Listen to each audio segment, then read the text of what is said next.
Sam had a late night last night. I just couldn't sleep. No. Went out, saw my mate, went out for some food, had a couple of pints, and then got back, and it was just a bit like...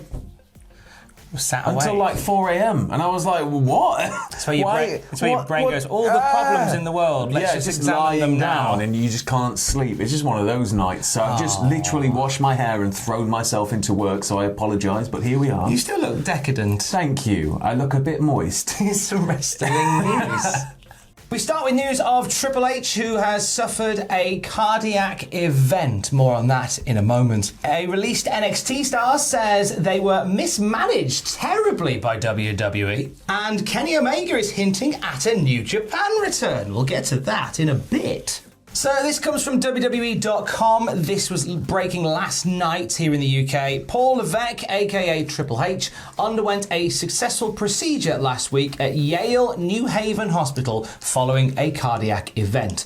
The episode was caused by a genetic heart issue, and Paul is expected to make a full recovery. A short and simple briefing from WWE from that one, and we send our best to Triple H during this time. This is terrifying for anybody to go through, and you know, thankfully he's been able to go to a hospital and have this rectified properly, and he is expected to make that full recovery. So yeah, but just when I saw this news, I was like immediately like panicking and worrying, and you know, fingers crossed. Yeah, but this could be the reason obviously Vince missed Raw.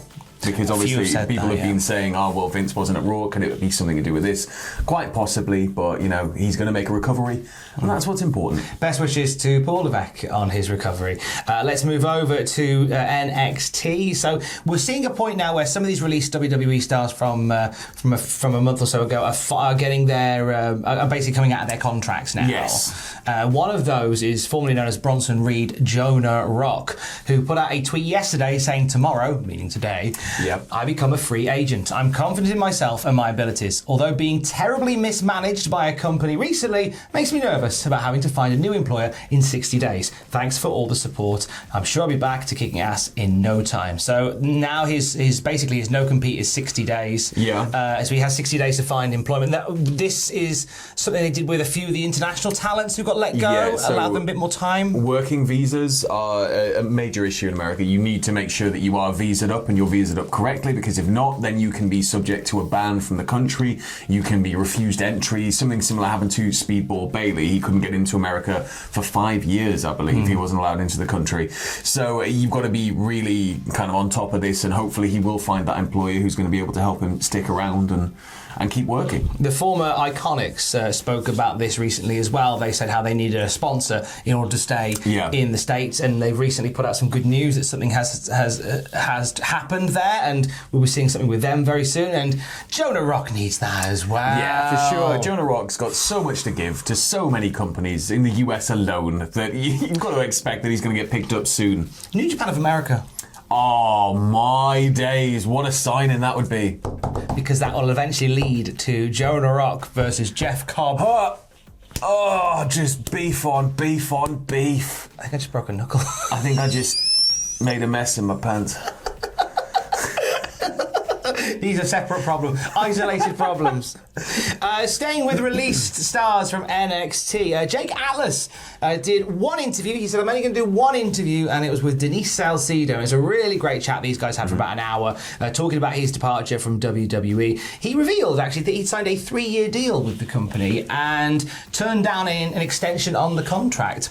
He also said that he was trying to get a meeting with Triple H for 6 months to sort of discuss some of his needs and things that he'd like to do, and that never happened in 6 months. You kind of hear this a lot with WWE, you know, just as you go back through time, you know, people, I just needed a meeting. I just wanted a meeting. And it just feels like, for some people, this is like an impossible task. Like they're just unable to, you know, grab hold of the person they need to talk to and address the issues that they need to address. He goes on to say that he took a trip to LA late into his career in WWE to unwind. Wanted to go back for the summer, but then came back to work the week after that. I got let go. I don't have the answer as to if I was already on the chopping block as opposed to before, which is why I was hesitant to even say I'd asked for my release publicly, because people would think you're ungrateful. Yeah. I moved on completely. I've obviously asked for a reason, and when it happened, it's like, be careful what you wish for. You got it. What's next? So, unfortunately, it's one of those cases where creative has nothing for you in NXT. And it was a 20-second phone call he had with John Laurinaitis, which basically said, yeah, kid, big changes, budget cuts, you're off to... Your standard Johnny Ace phone call. But, Jake Atlas is another talent with a lot to give any company that he just rocks up at, and he would be a great signing for almost anybody. So I think we're going to see Jake Atlas back on TV sooner rather than later, just not with the old WWE. Kushida returning to TV sooner rather than later as well. We've got an update on his absence, and he said 3 weeks ago, I was not available for my title match on NXT TV. I tested positive for COVID-19.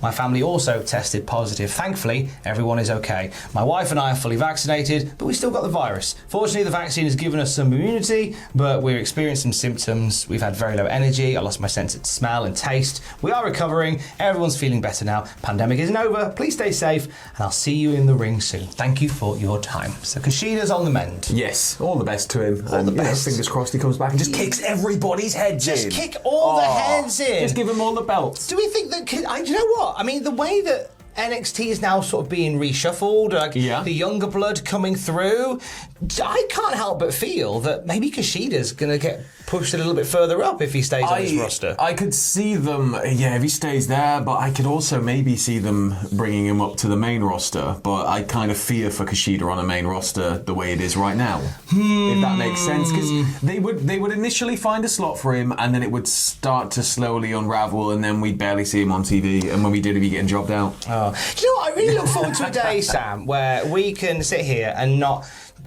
have that feeling in the pit of our stomachs about a caller, because we say it so casually now, but we do all know, you and I and Sam, we do all know that it's inherently wrong to not want promotion. We know that the system is so broken, where we sit here and go, I hope they don't get I hope they don't get a bigger job. I hope they don't make more money and appear on TV more, and it's obviously, it's just... You've got to worry, though. You have to worry. Yeah. I just find it amazing that we say it so casually now, and we're so just blinkered to it. Yeah. We have to step out and go, hang on, this is bad.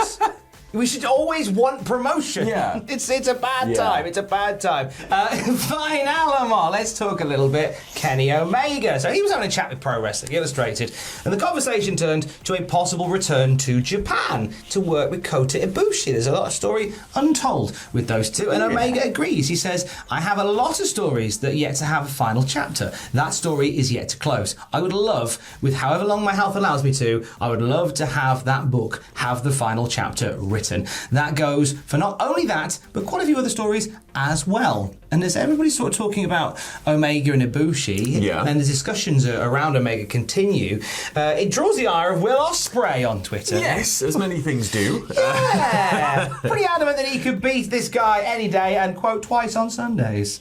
And this has caught the attention of Kenny Omega, who said, your promotion has been so ice cold since I left that not even Meltzer can convince his followers that you were part of any best in the world conversation. It hurts me, bruv. One of you dorks should have been the guy. Turned out a bigger dog was my only competition. Road Dog Jesse James has entered the chat. Could you imagine? No, I think that it'd be crazy for Kenny not to go back to Japan at some point, even if it was only ever going to be one more match, years from now. I didn't feel within myself that there would be no more Kenny Omega in Japan. It always felt like there is another chapter to go there. I feel like there's more to be told. And how do we feel like Omega and Ospreay? There seems to be a little bit of... It's hard to tell sometimes. It's hard to cut between... Now that Ospreay's in the heavyweight division, I think that they're going to be able to put on some kind of blinding, blistering performance, but only time's going to be able to tell. And, obviously, whether Kenny's coming in for the belt or whatever the storyline is, as and when it happens, Ospreay's going to have to be in and around whatever Omega's going for, right? So, fingers crossed it all lines up and we can get this match. We mentioned PWI there. The PWI 500 has been released. And Jack will be doing a video later today breaking down some of the movers and the shakers from the PWI 500. I do love the PWI 500. It's always a good read. Whenever I can get the issue, I always try and get the issue, but it's I don't know, it's just one of those very traditional, old, amazing wrestling things, isn't it? It's just been around forever, so... It's a bit worky, it's a bit shooty, it's a bit marky, but we love it all the same. That's PWI, right? Yeah. PWI is kind of kayfabe, and it's nice. If you've never read PWI, definitely check it out. I never want to be too trendy to not enjoy the Pro Wrestling Illustrated 500. I never want to be, like, too cool for school. I'll read most anything. Yeah. So, like, I don't really mind. You're on Twitch tonight. Yes, I am. I'm getting Twitch tonight. 6 p.m. 6 p.m. Not quite sure what I'm doing yet, but we'll find out. We'll crack on. We'll see what's happening. My last stream for a couple of weeks, though, so... Where are you going? We might as well make it... I'm not telling anybody where I'm going. The whole idea is to just go off-grid, throw my phone in a furnace, and then just see you later. That's what I'm doing next week. I'm going off the grid. Hey, look at us all going off. Hey, I hope nothing bad happens in the wrestling next week, because there'll be so many of us off the grid next week. It's like, good luck with that, we're off the grid. Whatever you're doing today, have yourselves a good one. Twitch.tv/Cultaholic with Sam tonight if you'd like some company at the end of it. Stay safe, and love you, bye.